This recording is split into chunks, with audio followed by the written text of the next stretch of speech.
Hey everybody, this is Fran Fraschilla, draft expert and basketball junkie. To everybody who's watching, let's get our friends at General Manager Games the subscribers they deserve. Just press that red subscriber button and immerse yourself in sports AI through GM Games content. And on Twitter, it's GM_games. Let's get after it. Let's go. Hey guys, welcome back to Out of the Park Baseball 22 here on GM Games. My name is Aaron, host of Around the World Sports, and as I do at the beginning of every episode, please drop this video a like and subscribe to both GM Games and myself over at Around the World Sports.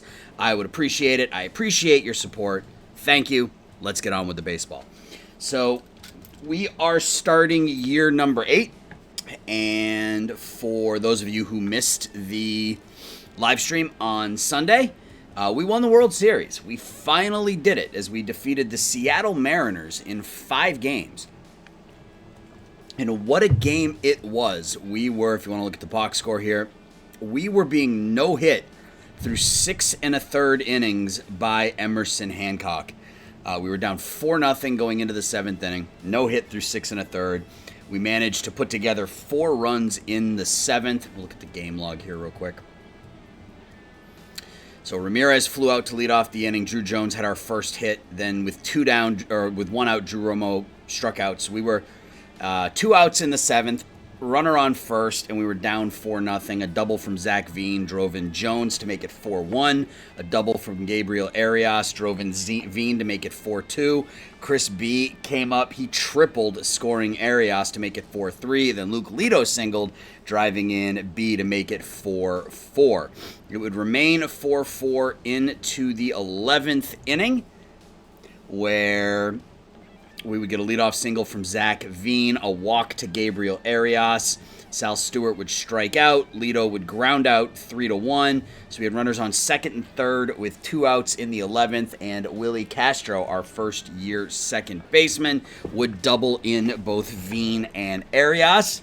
So we would take a 6-5 lead going into the bottom of the 11th inning. We would bring in Devin Futrell, who hadn't pitched in almost 4 months. With an injury. So his first game back was the bottom of the 11th inning in Game 5 of the World Series. He proceeds to immediately give up a 3-1 solo home run to Jordan Groshans. He would then strike out Evan White. J.P. Crawford would fly out. Drew Gilbert would walk. Adrian Sugesti would strike out on a 2-2 pitch, and we would win. So we are World Series champions for the first time. And I am going to continue on with this world, at least for the next year or so, unless you guys in the comments tell me to do otherwise.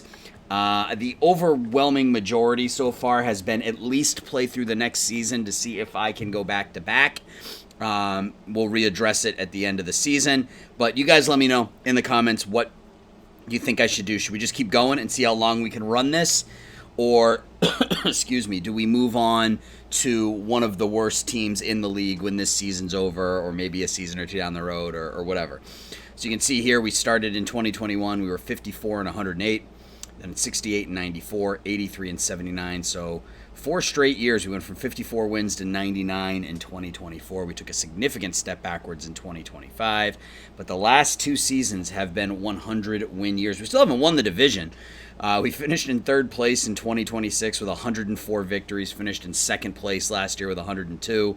But we've made the playoffs now 3 of the last 4 seasons, and last year was our first World Series title. And we have a lot of work to do this offseason. We have some very important decisions to make about some pretty important players. Before we do that, let's just review some of this stuff. So the 2 initial decisions we needed to make were with Louis Pitino and Tyler Glasnow. So Pitino voided his contract. He wants over $20 million. So we offered him the qualifying offer. If he comes back at 18-9, I'm fine with that. My guess is he's going to decline it, and we should get a comp pick for it. The easiest decision we had to make was Tyler Glasnow. His contract option was at $12 million. And you can see Tyler just finished his 5th season with us. 59 and 45 with an ERA of 4.3. He struck out 11.5 batters in 156 games. Good for 16.6 WAR over 5 seasons.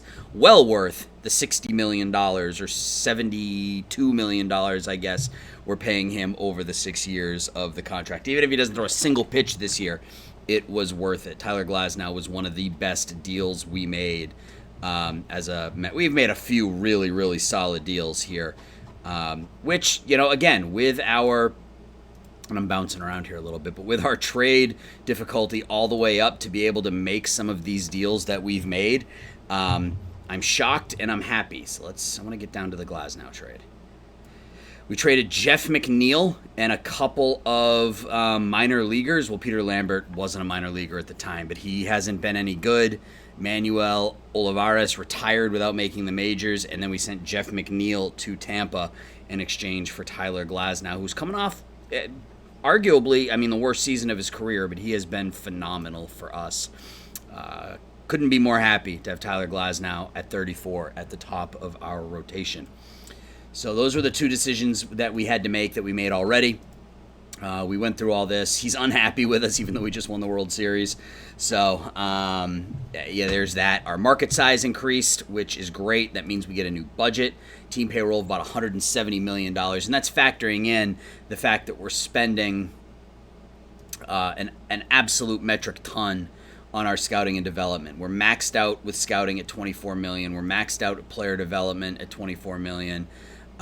So we are investing money into scouting and development, which has allowed us to kind of keep that machine going, if you will. We have had a ton of prospects come up and help us. So we've got some money now, which is nice. Our contract obviously was extended. And then my two favorite things is Dave Roberts was fired by the Dodgers, and AJ Preller was fired by the Padres. The two teams we beat in the postseason fired their respective GM and manager after losing to us in the postseason. So we rattled the cages of San Diego and Los Angeles. So that's where we are. That's what we're up to, and now we have some decisions to make. So these are the two difficult ones. Gabriel Arias. There are 3 players that have been staples of our championship team and staples really over the last couple of years, and all 3 of them could be gone. I haven't quite figured it out yet, but Arias and Veen, between the 2 of them, want close to $18 million, and I don't think they're worth it. Arias' bat is declining. Defensively, he's still very good, but I don't think he's worth what he's asking for, and Zach Veen is certainly not worth what he's asking for. He had 3 great seasons in a row for us, but this past season he took a significant step backwards. And he's not great defensively. Maybe if his offense, if his offense was slipping but his defense was still solid, I could justify it. But I don't think I can justify paying Zach Veen $10 million. So we may end up DFAing both, or not DFAing, but removing the arbitration offers to both of them, which would make them both free agents, because we do have money elsewhere. And then Shea Langley is another one. I can tell you right now, I'm not paying him 4.2. So that's $22 million right off the books that I could potentially clear to make a move elsewhere. And then the other name that I'm looking at, honestly, is Jack Leiter. Leiter has been... I'm of a couple different minds here. So Jack Leiter has been pretty good for us. He hasn't been... he's won at least 11 or 12 games every season for us, except for his rookie year. 4 full seasons, 48 and 35 with a 4.41 ERA. Slightly above average ERA plus. His BABIP is a little high. Striking out about a batter an inning, giving up a little bit more than a home run an inning, and he's not walking too many people. Good for 15 WAR in basically 4 seasons. So that's... 2.5 WAR, a little 2.75. Actually, no, that's about 3.5 WAR a year, right? Yeah, roughly. Which is well worth what we're paying him. We're paying him, where is he? Right here. Look at his contract. He's made $5 million this year. He's making $8 million next year, and then 11, 13, and 15. So those are reasonable numbers for Jack Leiter as our number 4 starter. But here's kind of where we stand right now. We have Tanner Brubaker, Tyler Glasnow, Jim Denny, Jack Leiter, Sademan Parker, Ben Guess. We also have Chad Horn, who is waiting to, look at his numbers in AAA last year. He's ready. He's ready. So he'll be on the roster next season. So we have a ton of starting pitching depth. Now, you say that, and, who the hell knows what's going to happen next season. And that doesn't even factor in Spencer Miles and Carter Smith, who are there as depth as well. So that's kind of one mind. We can move Leiter, move that contract, and free up some more money to help us elsewhere. But what happens if somebody gets hurt? I would rather have Horn in the bullpen and move Horn into the starting rotation if someone gets hurt, and then we can let Guess and Parker sort of battle it out for that number 5 spot in spring training. So of the 4 players I've mentioned, he's the least likely to be moved. Shea Langelier is gone. He has been a really, really good backup for us. You can't ask for more than that. A 900 OPS, 2 WAR as a backup catcher. We have Ian Moeller, who is just about ready. And then I also put in a waiver claim, which I'll show you in a second. So Langelier is gone. Arias is probably gone. No, Arias is gone. If we can't trade him, we're going to remove the qualifying, or we're going to remove the arbitration offer and make him a free agent. The only one I'm unsure about is Zach Veen. I don't want to pay him $10 million. I don't think he's worth it. I think we've seen, and it's really tragic that at 25 we've seen the best of Zach Veen. But what I may do is make him that offer, and then here's the deal. Again, I'm bouncing around, but look at some of these free agents. Cody Bellinger is out there. We could sign Cody Bellinger and stick him in right field. He wants a ton of money and he's fragile, but, it's Cody Bellinger. We could bring in Kristen Pash, who has learned how to hit in this world, and he immediately makes our outfield defense, because Luke Lito isn't great out in right field, but we could bring in Kristen Pash, make him our center fielder, move Drew Jones to left, and, now no ball hits the ground in center field. Louis Robert, again, right field. He's wrecked, but he's got the bat. So, there are options here for us in free agency if we move on from Zach Veen. Because, and then the other option is, look at our number 1 pick from last year, guys. This is our number 1 pick from this draft, from 2027, the number 35 pick. Look at his ratings already. He's just about ready to go. His development the rest of the offseason could determine what we do. He could be our starting left fielder next year. He's cheap. His bat is already better than Veen. He's going to strike out a bunch, but everything else is really good. So we have some options, or we have some decisions, I guess I should say. Well, let's start with the easy ones. Let's start with arbitration, and I want to bring back Adonis Medina. Just because, why can I not offer him an extension?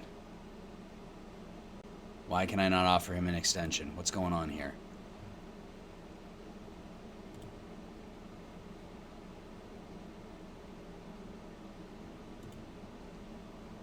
Oh, it's because he's not on the 40-man.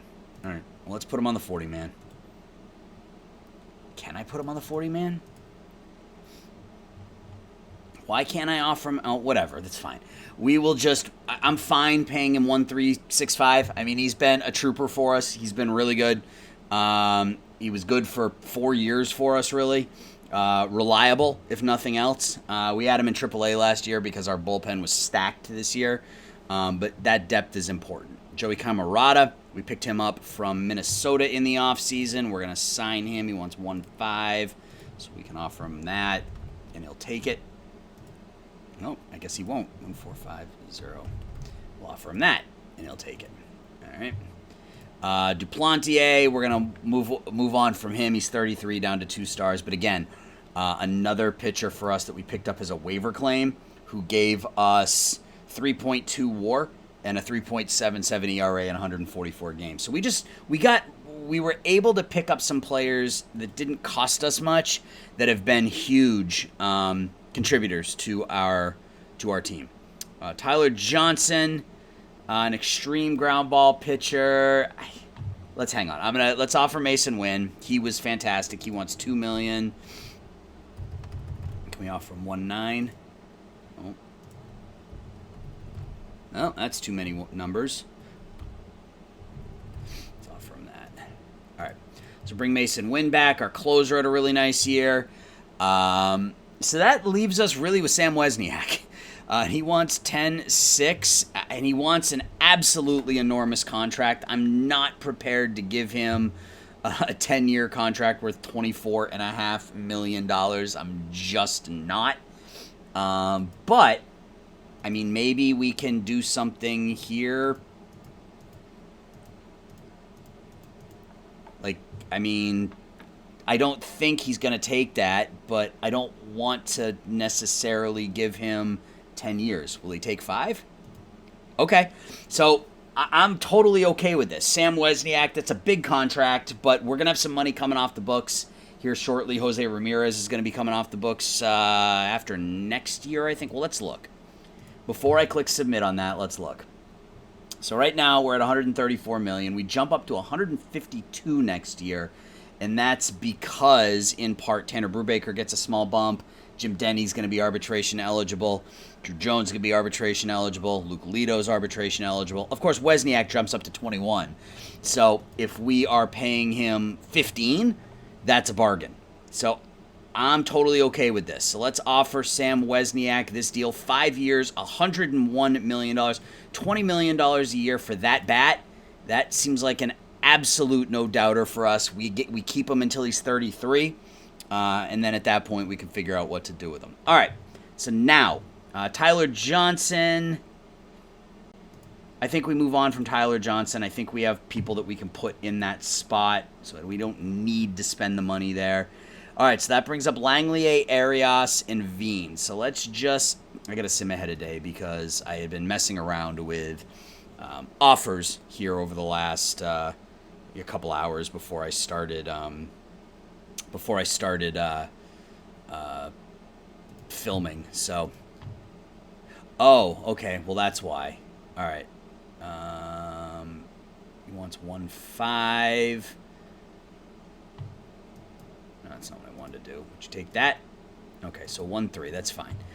All right. So let's go back to arbitration.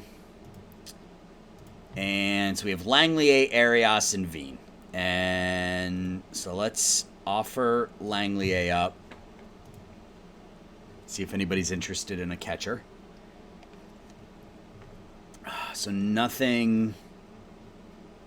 I mean, what I would like, I'd like to bring in a starting shortstop. I mean, that's going to be our position of need in the offseason here because we've got Willie Castro, who's sort of entrenched at second, but we need that shortstop to go alongside him. We don't really have that. We don't really have that player there. What if we do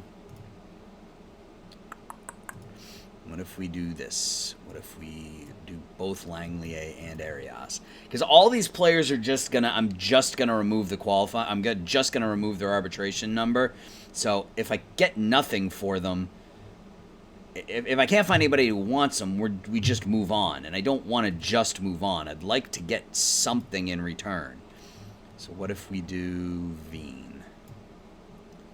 Veen feels like he would have more value, a 25-year-old hitting power hitting outfielder.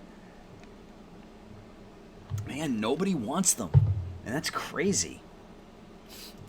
What if I just do prospects? What sort of prospects can I get? And I'm okay with taking maybe a below-average prospect because of our minor league machine. You might take somebody who's a little below average and make them above average.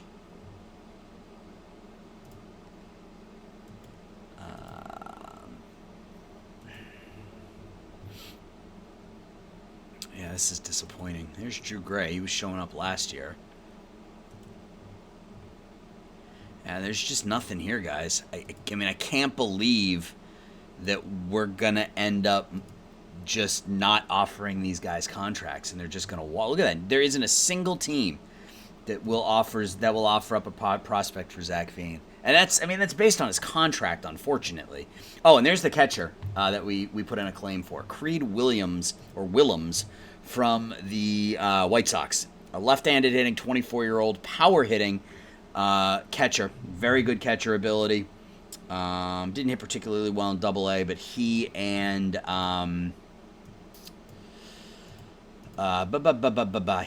what's his name?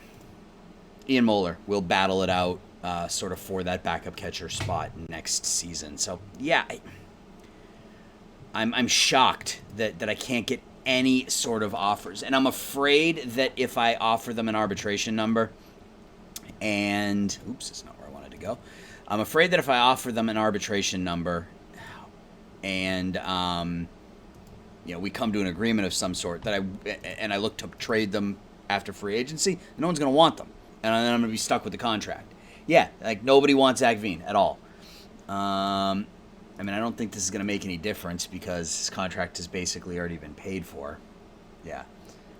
I can't believe... I'm okay doing this with Arias. That was the plan all along.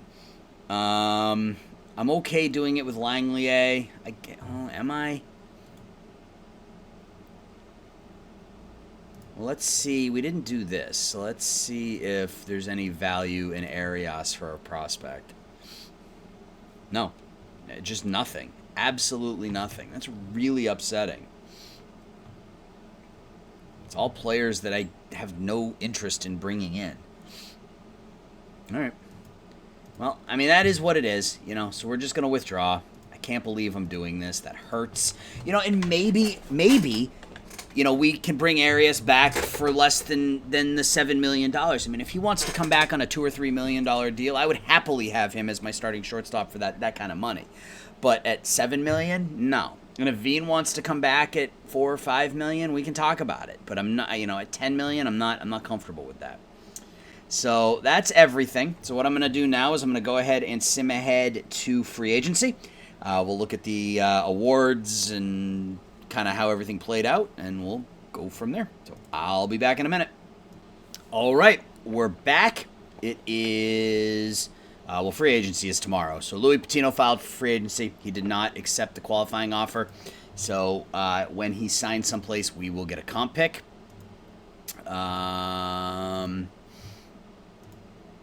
Let's take a look here. Anybody interesting coming on board?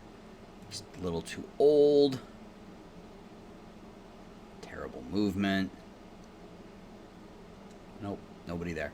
All right, so let's go back and let's take a look at the awards. So you can see Gold Glove, Aaron Nola, MJ Melendez, Evan White, Noel V. Marte, Eugenio Suarez, Armando Cruz, Riley Green, Parker Meadows, Monte Harrison. Parker Meadows is another potential free agent. He's somebody we might set our eyes on as well. So there are a lot of names out there as Squeaky Chair makes an appearance that we can make a run at.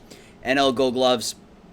We won our first. Jack Leiter picks up the Gold Glove at starting pitcher. Willie Castro, unsurprisingly, gets the Gold Glove at second base. Other than that, you have McCann, Keston Hiura, Matt Chapman, Tamar Johnson, Torkelson, Harrison Bader, and Mookie Betts. AL reliever of the year, Bobby Carter out of Jacksonville. And in the National League, Kyle Dowie of the Padres. We didn't have anybody on there, not shocking. Silver Sluggers in the American League, Adley Rushman, JT Schwartz, Davis Mesh, Rafael Devers, Gleyber Torres, Garrett Whitley.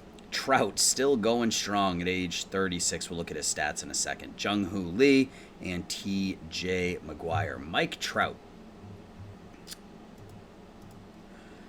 534 career home runs, 2,300 hits, 35 years old, staying relatively healthy, which is good. So Trout continues strong. NL Silver Slugger, Abner Uribe, pitcher with the Brewers, Joey Bart. Wesniak at first, Albies at second, Ramirez at third, Lindor at short, Jimenez in left, Garrett Mitchell in center, Acuna in right. AL Rookie of the Month, Bryce Moore of the Rangers, 41 home runs, 137 runs knocked in. In the National League, a bit of a shocker. Jim Denny goes 15-5 with a 2.74 ERA. Loses out to John Dodd, who goes 15-11. It's those strikeouts, man. 200 and 51 strikeouts for the 23-year-old Dodd. Denny finishes third. AL Manager of the Year is Bridger Hunt of the Jacksonville Maulers, and David Need of Colorado. Me wins the National League Manager of the Year. Rodney Boone, AL Cy Young winner, is 13-6 with a 3.85 ERA. Looks pretty good. I mean, looks like there are a lot of players. Yeah, I mean, the first place votes are split up between 4 people, so that's not a surprise. And in the National League, it goes to Walker Buehler. No surprise there. His 18-0 season. His only loss of the year, mind you, was in Game 1 of the National League Division Series against your Colorado Rockies. And we also beat Taisuke Yamaoka in the wild card game. So the top 2 players were defeated by your Colorado Rockies. Jim Denny got some Cy Young votes. Garrett Whitley, American League Most Valuable Player. 307, 45 home runs, 136 RBIs. And to nobody's surprise, Sam Wesniak almost runs the table. Only teammate Jose Ramirez takes a first-place vote away from him. Sam Wesniak, the 28-year-old masher at first base, picks up his first National League MVP. Look at that season. 56 home runs, 145 RBIs, a 1083 OPS, 8.2 WAR. Mr. Wesniak got it done. And then Jose Ramirez finishes second with a not too shabby season himself. 51 home runs, 121 knocked in. His second straight 8-win season. I would say that contract has paid for itself. We got him for one more year. My guess is that he takes this option. So we'll probably have him for 2 more years at $27 million, which I am fine with. Let's go to... Oh, and Wesniak signed his contract. So we signed Sam Wesniak to a 5-year, $102 million contract. That is a laughably cheap contract for Mr. Wesniak. Laughably small. Yeah. All right, so here's what our team looks like after we have non-tendered everybody. I'm going to leave Pinnell in the minors for now, but he's going to kind of stay in our back pocket as somebody that we will likely call up. So, all right, let's actually look at the emails first. So, international free agents, anybody any good?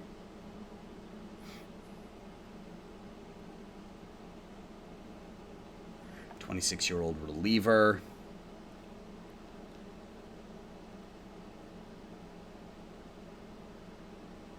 No, nothing great. All right. So, yeah, I mean, we've got some names here. We definitely have some names here. Bellinger talking to Texas. Pitino talking to Boston and Atlanta. All right, so now we can look at our team. So pitching-wise, we don't need much. We really don't. I mean, we already have 14 players here, one of them being Luke Lito. So technically we have 13 pitchers on the big league roster. I could stand to bring in... We have $60 million. We could stand to bring in another reliever. Maybe we can find an established closer, and then that would let Wynn slide into a setup or stopper type role. Offensively, we don't need anything offensively. Offensively is where we're going to be looking to spend our money. I mean, we have our backup catcher set up there. So what we need is, because right now Sal Stewart is our starting left fielder. So we need a shortstop. And we need an outfielder who can field. I mean, Chris B was good for what he was. He was really, really good in the postseason for us, but he can't field. So I don't mind having him as a 5th outfielder, but we definitely are going to need to spend some money on the offensive side of things. So let's look at the offseason center and see what we can do at shortstop and in the outfield. And really, we can do anything we want in the outfield because we can move Drew Jones pretty much anywhere. So, yeah, Arias wants 8.7, so his time with us is likely done. Javi Baez, J.P. Crawford. There's not a lot here for shortstops, guys. Alame, Nick Allen.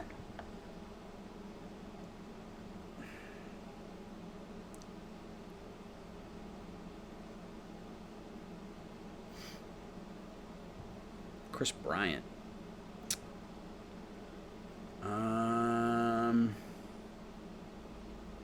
I mean, if we have to make a trade, we can make a trade. I'm not... Ooh, Vlad, look at that. he has not become the hitter that he is in real life. That's for darn sure.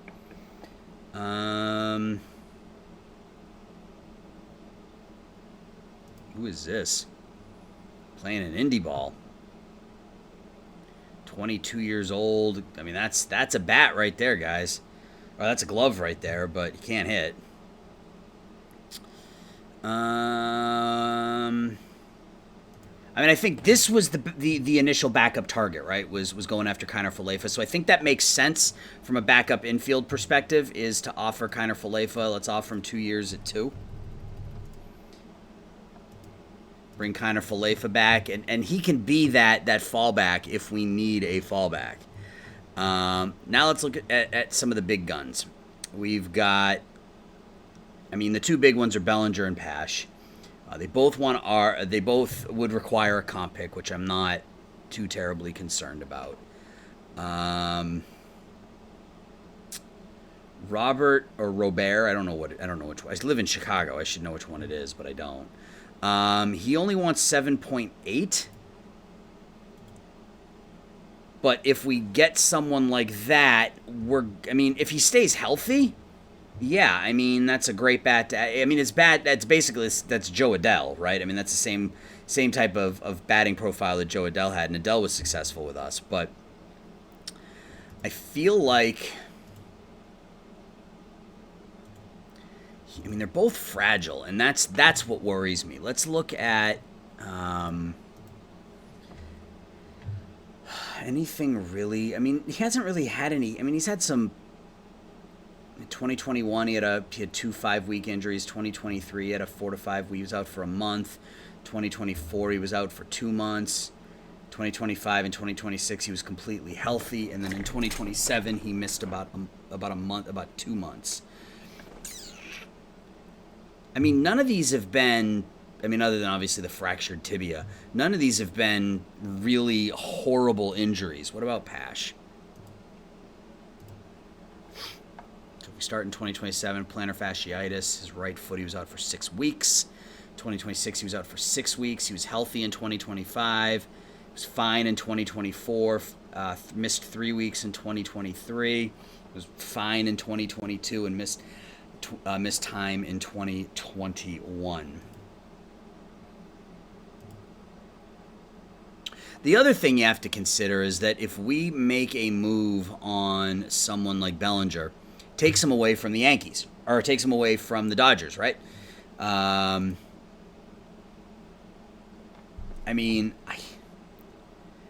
could I not? Look at these numbers. He wants $34 million. I can't put that much into a 32-year-old. Now, I can justify, $22, $23, $24 million for a 28-year-old Pash because of his defense and his base running. And if you look at his batting stats, I'm basically talking myself into Pash here is what's going on. Look at this WAR. A lot of this, he's been above average defensively. He's learned how to hit. He can steal bases, and defensively, he's fantastic. Last year he put up a 10.9 zone rating, efficiency of 106.8. So I think Pash is the target. He wants 8 years. I don't want to give him 8 years. Let's start with, and I know you guys have talked about this in the past. I'm going to severely undercut him and see if we can get him at a number that I'm more comfortable with. Okay, so he won't take 4 years. Will he take 5? I'm trying to see if it's the years that he wants or if it's the money. Looks like it's the year, because now he's up to 8 years. Okay.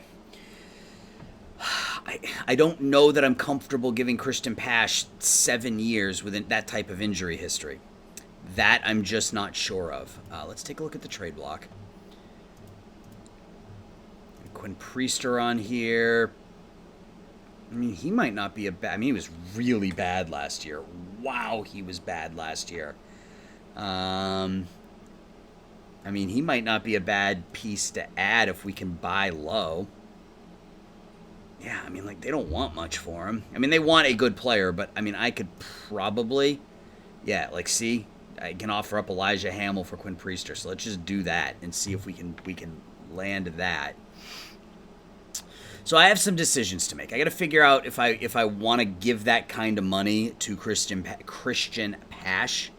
We could always bring back Jordan Hicks. He pitched for us for half a season in 2027. Oh, right, that was last year, wasn't it? Man, time flies. That's right, we traded him for a starting pitcher, if I remember correctly. There's Pete Fairbanks, Jason Foley. Josh Jung has been a pretty good bat, not worth that kind of money though. Alejandro Kirk is a great bat for a catcher, but he's pretty bad defensively. Although, I mean, at $8 million, I say this having just refused to pay 4.2 for Langlier. If we get into January or February and he's not signed, and I can get him for $4 or $5 million, I might sign him as a backup. Dennis Santana was with the Dodgers. He wants $11 million. I'm not giving him $11 million. Dom Smith, Trevor Steffen. We don't really need any more, especially if we can land Priester. We don't really need another pitcher. But I will try to maybe add one or two arms cheap that we can just sort of stash in AAA if necessary. So there's not a lot available on the trade market, on the trade block from an offensive perspective. Just a catcher and some below-average bats. So what I'm going to do is I'm going to sim ahead to the Rule 5 like I normally do.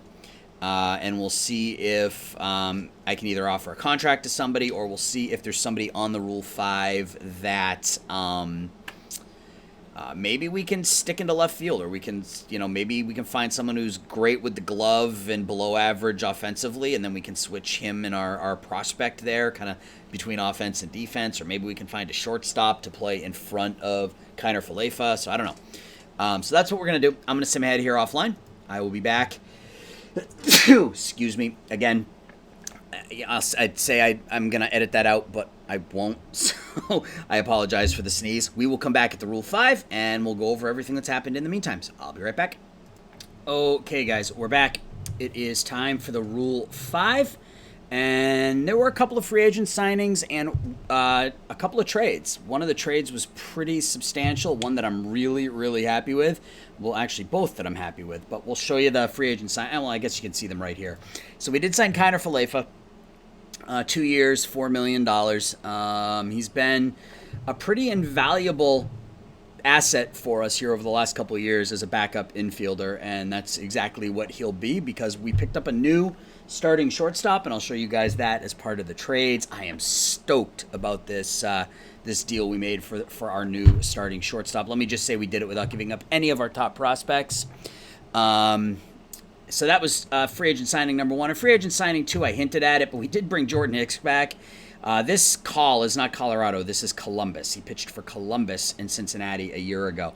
He was actually the player that we sent to Anaheim to get Joe Adell all the way back in, 2022, 2023? Yeah, 2023. We picked him up from Oklahoma City, turned around and flipped him to the Angels for Joe Adell.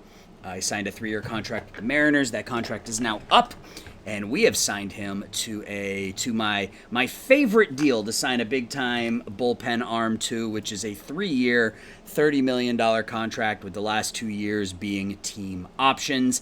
So he'll become our closer or our stopper. I haven't quite decided yet, but you know what you're getting with Jordan Hicks, right? I mean, he's absolutely deadly against righties, and he is very good against lefties. 100-plus mile-an-hour fastball. Killer slider. So we bring in Jordan Hicks to improve our bullpen. So the 2 deals we made, and one of them you guys saw the beginning of, so I'll show you what we ended up having to do to make that work. What month are we in? We got to go back to November, and I don't want you to see the other deals. So actually, I guess we made 3 deals. So where was this, the first one? No, that wasn't. That's the one I don't want you guys to see. All right, so it's right here. So we ended up trading Elijah Hamill, who, just was never going to have a spot on our big league team because he wasn't a good enough fielder. And frankly, his offense didn't come along. So we traded Quinn Priester or Elijah Hamill, and he was the big piece of that deal, along with Josh Watkins. Watkins was a second-round pick of ours back in 2024 or a 5th-round pick back in 2024. Good contact, good gap power, good avoid Ks, but bad defensively. But, I mean, potentially could get better with the high adaptability, high work ethic, et cetera, et cetera. And Alan Perdomo, who they just wanted, so they can have him. And in exchange, we get Quinn Priester. He's going to become, I mean, he had just an awful season last year. In fact, he hasn't been good for a few years. In fact, I don't think he's had one year that I would consider well above average. But the ratings suggest that he should be a decent pitcher with the great stuff, decent control, decent enough movement, good fastball, good curveball. I'm hoping this is sort of a reclamation project like Glasnow was when we picked him up. He's a captain, high leader, high adaptability. He'll become a bullpen arm, and he can swing the stick a little bit. So if we need him in late innings, he can be there. So I didn't feel like that was much to give up. It's a 2-year. I think we have him for 2 years, or just for this upcoming season. So we'll see how it goes. And, I mean, he wants a lot of money for next year. He'll have to earn that. But that was trade number 1. Trade number 2, I wanted to pick up an outfielder that could play all 3 outfield positions, give us that flexibility, somebody who was really solid defensively, and we get that person in Jerry and Ely. We traded Humberto Miranda, 23-year-old who's not very good defensively at all 3 positions, can play all 3 positions. But 23-year-old hasn't gotten out of rookie ball, although he probably should have given his ratings. That's probably my bad. But we traded Humberto Miranda to the Mets in exchange for Jerry and Ely. You can see Ely's got very good defensive ratings. His positional ratings are better as well. Really fast, good base runner, and has some good power. So he'll provide some pop off the bench when we stick him out in the outfield. So that was the second deal we made. The third deal we made, and this was the big one. We had talked about needing a shortstop, and we got a shortstop, guys. We picked up, and it's a young one, 23 years old, and you can see we had to give up a ton to get him. Braden Holcomb from the Chicago Cubs. He's the number 30 prospect in baseball. You can see he's got 70 home run power, 65 gap power. That contact and eye discipline still has room to grow. Last season was his rookie year, first year above Double-A. He had 16 home runs in just 93 games for the Cubs. And look at his defensive ratings. 72 position rating, 70 range, 93 error, 83 infield arm, 86 turn double play. Was slightly above average defensively in Chicago. But Braden Holcomb comes in and is our new starting shortstop. His ratings against lefties are already very, very good. Still has some room to grow against righties. Can run. Very, very happy with this return. And we gave up the key to this. We had to give 2 of our bullpen pieces. The key was Devin Futrell. I wasn't crazy about giving him up, but it was either him, Horn, or Sademon Parker. And I didn't want to give any of them up. So Futrell will become a starter for them. And I guess he could have been a starter for us too, but he was trapped behind a few people. He was included in the deal last year with Minnesota, where we picked up 4 pitchers and moved some pieces back that way. So this was a tough one to give up. I mean, to be completely honest, but we had to give up something to get him. Futrell was hurt was hurt for about 3 months last year. Struck out 31 in 21 innings. So that was the big piece. We gave up Sam Bello, who we also picked up in the middle of the season last year as we tried to improve our bullpen. But I feel like with Priester and Hicks, they can replace what we got out of Bello and Futrell. We traded Creed Willems, who was the Rule 5 guy, or the waiver claim that we made at the end of the season. They wanted him. And Jordan Walker. So we did give up some pieces. You know, Walker's got that power bat, but again, he's stuck behind a couple of batters. So we gave up 4, and then Trevor Boone is just a 1.5-star batter that they wanted. So we gave up, I would say, 3 really solid pieces in Walker, Bello, and Futrell. 1 in Creed Williams, who could have been a decent backup catcher. And then Trevor Boone, who is meh. And in return, we get a 23-year-old stud shortstop who still has some development, number 30 prospect in baseball. So I'm very, very happy there. Louis Pitino did not, I think we saw that, he rejected the qualifying offer. He did sign with somebody, so we will get a first-round pick there. Let's look at the major transactions. We're in December, so we'll just go back and see if we can find DJ LeMahieu signs with the Nationals. I know there were some significant deals. Jason Foley signed with the Yankees. You guys can have him. I will never forgive him. Pete Fairbanks signed with the Reds, 2 years, $11 million. Thank you very much for that. Christian Pash, I got greedy, guys. I offered him 6 years at $20 million, which he got angry at and said, I don't want to talk to you anymore. He then came back to me a week later and said, hey, let's talk again. So I said, all right, I'm now going to offer you 5 years at $20 million, thinking that he would say no and then he would come back to me. Well, he didn't come back to me. He ended up going to Jacksonville for 7 years at $131 million a year, so under $20 million a year, but he got that 7th season. I just wasn't comfortable going that long with someone who's fragile, into their late 30s. So that's a bit of a bummer, but, I wasn't willing to give up that kind of money. Keston Hiura to the Astros. Louis Pitino signed with the Dodgers. There you go. Louis Pitino signs with the Dodgers. 7 years, $137 million.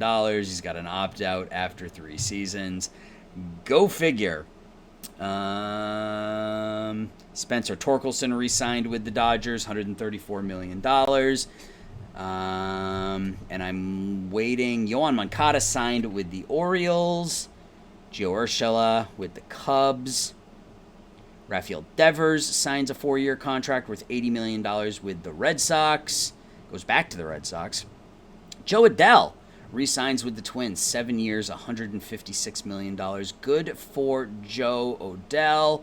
And I am looking for Cody Bellinger. I didn't see him. Where did he sign? Signed with the Angels. Okay, so he's out of the National League West. Thank heavens. Signed a 5-year, $148 million deal. That's not terrible. I wouldn't have had a problem going 5 years with Bellinger. So good deal for the Angels there. Gets him out of the West. So no more Cody Bellinger with the Dodgers. So those are the deals that we've made. So you can see now we've got Jerry and Ely as our backup outfielder. Kiner Falefa as our backup middle infielder.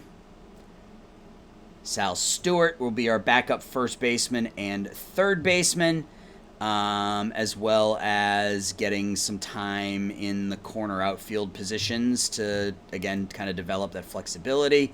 Carter Young is an interesting option. He's he's basically Kiner Falefa, but cheap. And he's been kind of toiling along in A-ball and high A-ball, but the ratings suggest that he could be a good backup middle infielder. So he's 26 years old.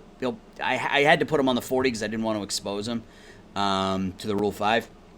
So we'll see how it goes in spring training. He could end up on the roster, and we may not go with Kiner Falefa, who's still a little bit better defensively. Bat's still pretty good, and he's not making a ton of money. So we'll figure something out. Chris B continues to develop that bat. I just don't know what I'm going to do with him. He doesn't have a place to play. He can't play defensively. And then pitching-wise, we still have 6 starters. Along with Chad Horn, Carter Smith, Spencer Miles. So we're going to have a ton of players to deal with come spring training. But for now, it's time for the Rule 5. Is there anybody I need to put on the 40-man that isn't there? I'm hoping Pinnell continues to develop, because we'll just make him our starting left fielder. Because right now I think it's Sal Stewart, right? And right now we have Sal Stewart as our starting left fielder, which if I have to go into the year with him as our starter, that's fine. And if Pinnell doesn't develop any further than this, he's going to start the season in Double-A. In fact, let's force him at left field to try to get that positional rating up. So if he doesn't develop much more, he'll start in Triple-A. But if those numbers continue to develop the rest of the offseason, he could, put him on the 40-man. We'll see how things go in spring training. We got a couple other good prospects. Ike Acker, Carson Messina was our second-round pick in 2027. He's coming along nicely. Julio Negron, he's getting even better. I'm concerned that he reminds me a lot of Luis Zarate from our Tigers, from my Tigers playthrough. He's got some really solid ratings, but it just doesn't look like that third pitch is ever going to develop, which means he's going to be a bullpen piece. A really, really good bullpen piece, but a bullpen piece nonetheless. So we will, see how it goes. Yeah. So it's time for the Rule 5. We are picking 31st. Anybody here draw? And guys, if you can hear my fan, I'm sorry, or my air conditioner, I am sorry, but my office is scorching hot, and I just got back from a bike ride. In fact, I paused in the middle of the video to go take a bike ride, and now I'm back. So, yeah. Ooh. Okay.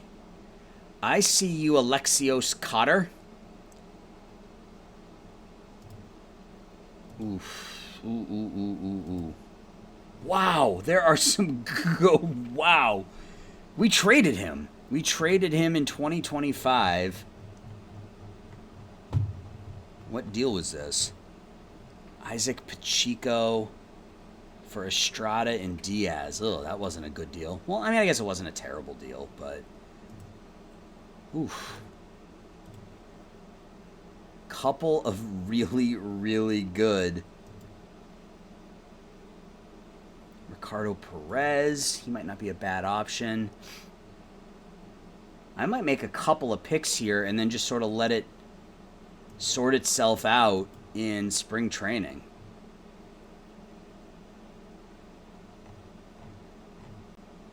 I think I want Alexios Cotter. I mean...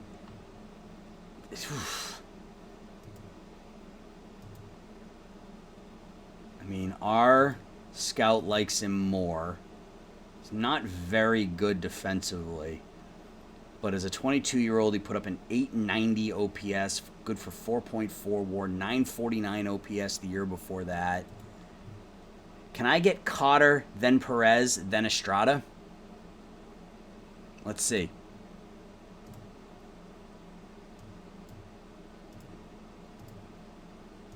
Yeah, I can. All right. So I don't suspect that we are going to be able to keep all three of these guys on our 40-man roster, or on our 26-man roster, as it were. Anybody any good here? Antonio Gomez, I like. Really good defensively. He was part of our Tigers championship team. Yeah, I don't suspect that I'm going to be able to keep all three of them, but if I can move them for pieces, some additional prospects or something. I mean, look at it. We have, 6 outfielders on our roster right now. We've got 3. Yeah, see, Moeller isn't as good as Perez, and Perez is the Rule 5 guy. So, yeah, I don't know. I mean, I think we did really well here. I mean, I want to keep Ely because he's good defensively, which means B will likely go down to AAA because he's got those options now that he's not a Rule 5 guy. So it may end up being Perez, Kiner Falefa, Ely, Cotter. And we're not going to be able to keep all three of these guys. One of them's going to have to go. So I think Carter, Young, and Chris B, and Ian Moeller can go down, and then we'll have to figure out what to do here. So, I mean, I'm fine with that. And we still have a ton of money, guys. We still have like $45 million or something like that, and really nowhere to spend it. It's $45 million this year, $52 next year. Who are the upcoming free agents? And this could obviously change. A lot of these players could sign elsewhere, but I mean, do we take a run at somebody who is already established and then just try to re-sign them because we've got the money? Because you have to wonder if... Yeah, they're all catchers. Like, that doesn't do anything for me. Tim Anderson's hurt. Mika Rodolfo. Oh, he developed nicely for Philadelphia. Had a couple of good years. Yeah, I don't know. I mean, I feel like we're pretty well set. I mean, we're the World Series champions. We upgraded at shortstop. I feel like we upgraded in the bullpen without giving up any of our main prospects. We added a top 30 prospect. So, yeah, I think at this point I'm going to just go ahead and sim up to opening day. And we'll come back. We'll set all the lineups, set the rosters and everything, and go from there. So, yeah, I'll be back in just a minute. All right, we're back. It is almost opening day. We've got 2 days until we're done with spring training, so let's just sim through those. We did suffer one injury, and it's a bit of a bummer. We lost Quinn Priester for most of the season. He's going to miss 4 to 5 months. And his ratings actually dropped, so I don't know that reclamation project would have turned into anything anyway. I don't even know if he would have made the team, honestly, with his ratings what they were. So he's going to be out for most of the year. That's fine. There is a name on the trade block that I am going to continue. He's not there anymore. Did he get traded? Drew Waters was on the... No, he's not on the trade block anymore. So the Red Sox had him on the trade block for most of the second half of the offseason, and he looks really, really good. He would slot in nicely in left field this year while we wait for our young outfielder to get ready. Great bat, good defensively, good speed. But as of right now, the demand is just too high. There was almost nothing. Like, I put Julio Negron in there, and they say it's an insult. So there's no way to make this happen right now. But it is a name I'm going to keep an eye on, because if we can get him into our lineup here at some point, I mean, I wonder if, like, they want 2 huge pieces from us, and I'm not going to do that because it's really going to be a 1-year rental, because presumably next year left field is Jim Pennell's. And speaking of that, we got to move him up there. Actually, let's do this, and let's go through here and move anybody up that needs to be moved up. He can stay in AAA or in AA for now. Peretti hit well enough. I think he can move up to AA. Eichacker, he'll continue to get some time in A-ball, high A-ball. He's probably a trade chip, honestly. Good bat, not great, but good bat, good outfield arm. Never going to be a great outfielder, so he'll probably be a trade piece at some point. Negron is an A-ball. He's going to stay there. Matt, this guy came out of nowhere. This guy was a 10th round pick in 2026, and look at this. Look at that home run power. He's still a ways away, but he could be the Wesniak replacement 3 or 4 years down the road, so he's going to start right where he is. Nobody else needs to move up. Mendez can stay where he is. Danny Fisher's become a bit of a disappointment. He was our number 1 pick in 2026. I mean, the ratings are okay. I mean, let's give him a shot. I mean, he's now behind Mathis, who's younger than him, so I don't know what's going to happen there. But Hennon had attracted some attention because of his bat, so we'll have to keep an eye on that as well. So we have to send people down. We got 34 players on our roster. We have 18 pitchers, technically 17, because one of them is Luke Lito, so we have to send 4 pitchers down. Bobby Johnson, Brett Conine, 1 and 2. Conine, we're probably going to have to... we're going to have to DFA both of them. All right. So we have to send 2 more pitchers down. And unfortunately, I think it's going to be... Spencer Miles, man. I think we can send Carson Applegate down now and let him get... I think Applegate's the right option, because he was a Rule 5 guy last year. We didn't want him pitching as much as he was pitching. So now he can start in AAA. I think Haas is just about ready. I mean, he was absolutely dominant in AAA last season. I'd like to keep Medina around. Something tells me if I DFA him, he won't get claimed, so we'll probably be okay. Carter Smith, I want to give him another shot. His rating, as a ground ball pitcher, those are really solid ratings. I think he could do a good job out of the bullpen, so I think it's Medina. Unless we can send Miles, has options. Yeah, we're going to do that. We're going to send him down because Medina doesn't have any options left. So we went with 6 pitchers in the starting rotation, and now we have a decision to make. I mean, our starting pitching was fantastic in spring training, but one of those guys has to go. And let's actually come in here and remove this. We have to make one of these guys. Let's see what the AI would do, just out of curiosity. Guess, Brubaker, Glasnow, Smith, and Carter Smith. Really, they make Carter Smith. Okay, well, at least I know the AI is still dumb, because that's not happening. They made Denny the closer. All right, so that means Glasnow's our opening day starter.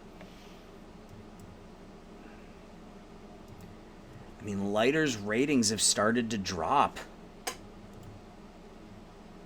What happens if we make him a reliever?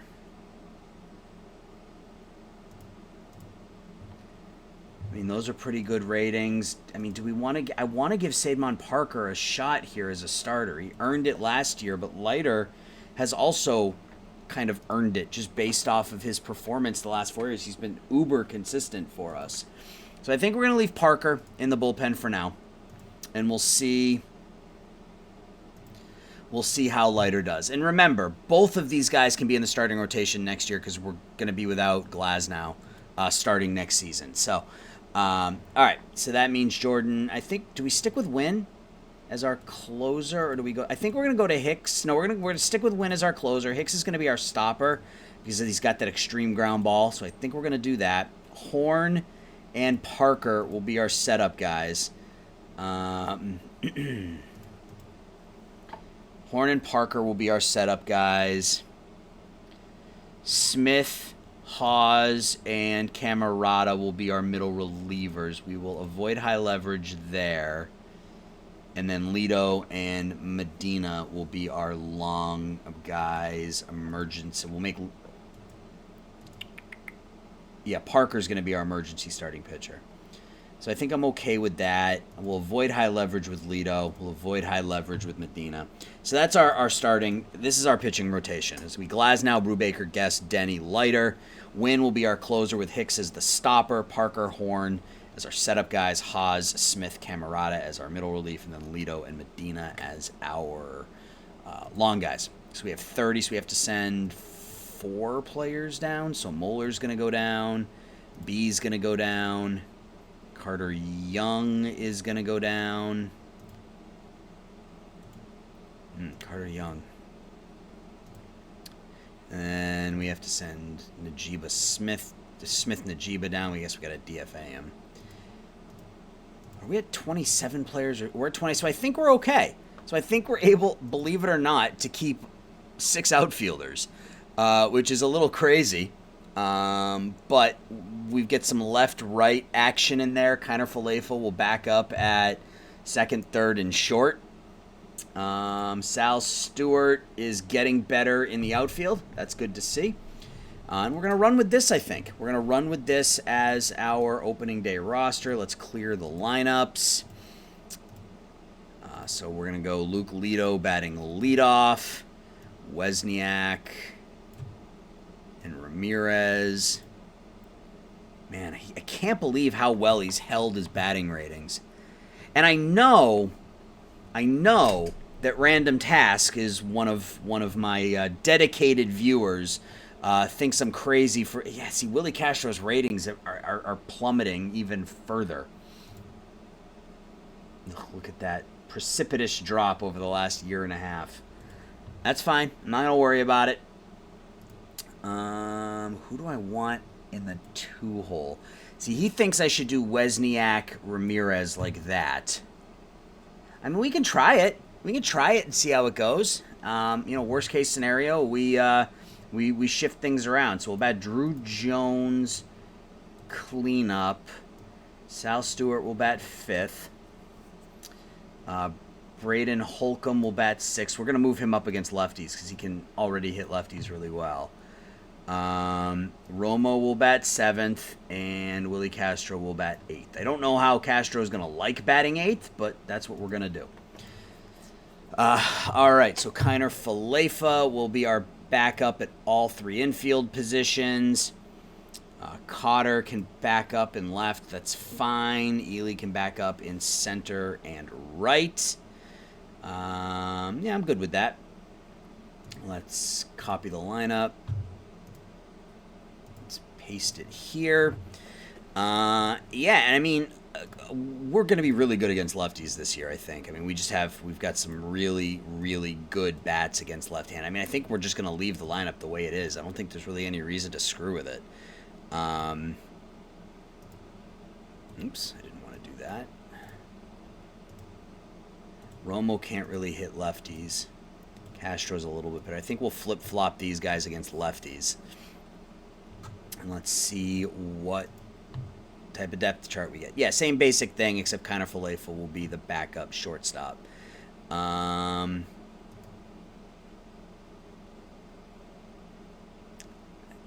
mean, I feel like he needs to get some action.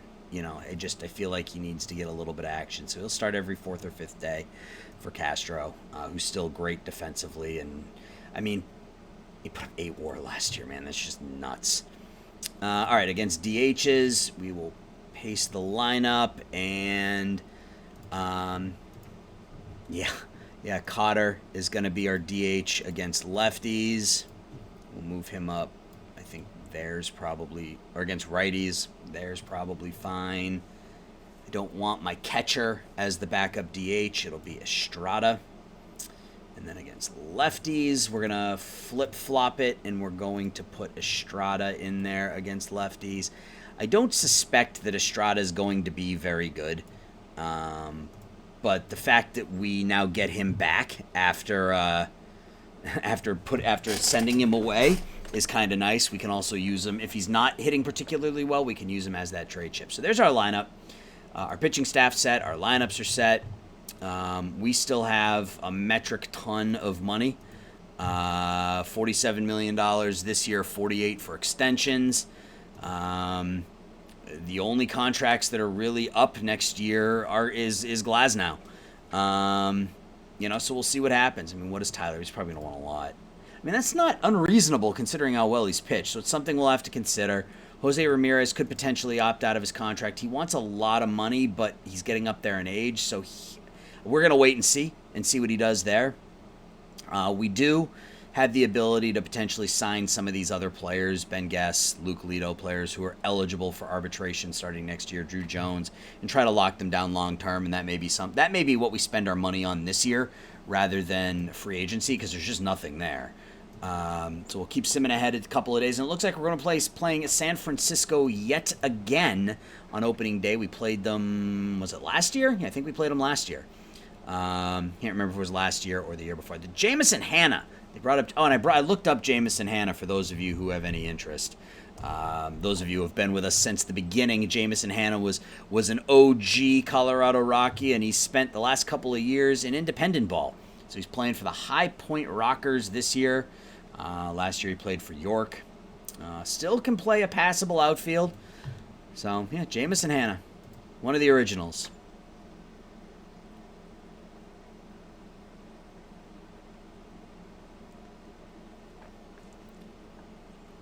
So let's see what everything looks like for opening day, and we will call it an episode.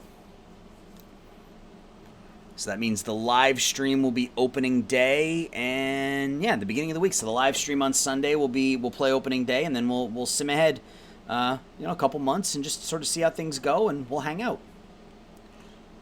If this thing ever moves forward. There we go. All right. So he thinks we should win it all, which is fine.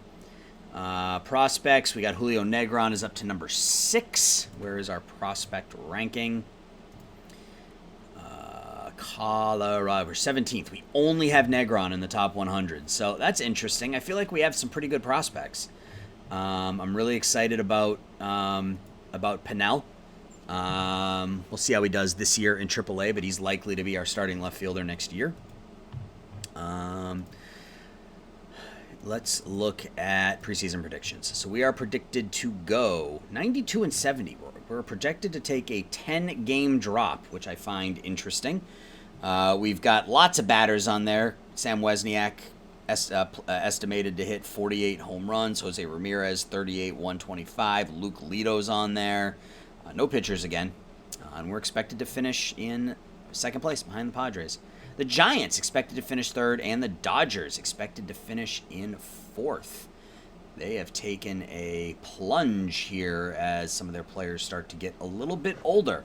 And I can't say I am upset about that. Can't say I'm upset about Cody Bellinger being in the other Los Angeles stadium this year. So let's quickly, I guess, look at the pipeline. We've talked a lot about this already during this episode, so I'm not going to spend a ton of time here. But Negron, we've talked about at length. Israel Real was an international guy we signed a couple years ago, last year, I guess. He's in the international complex. We've talked about Pinnell at length. Hennon is a 2-star. He's that pitcher we made into a batter. Chad Horn, you know about him. Estrada, we brought him back. So the OSA doesn't like our prospect depth. So that's something, and that's what happens when you're picking 30th every year. But, I think we'll be okay. I think we will be okay. So, guys, let me know what you think about my off-season moves. We picked up Braden Holcomb. We picked up Jordan Hicks. We hung on to Jack Leiter. We'll see. His ratings have started to drop a little bit, so we'll see what happens. But, next episode will be the beginning of our title defense. As always, guys, again, do me a favor, drop a like and subscribe here on the GM Games channel. Go over to their Discord, drop them a follow over there. A lot of great information, a lot of great posts for other sports sim let's plays if you like stuff like this. And then head over to my channel at Around the World Sports on YouTube. Drop me a subscribe over there as well. I'll talk to everybody Sunday, 7 p.m. Central. Be there. Have a good rest of your week. Talk to you soon. Bye-bye.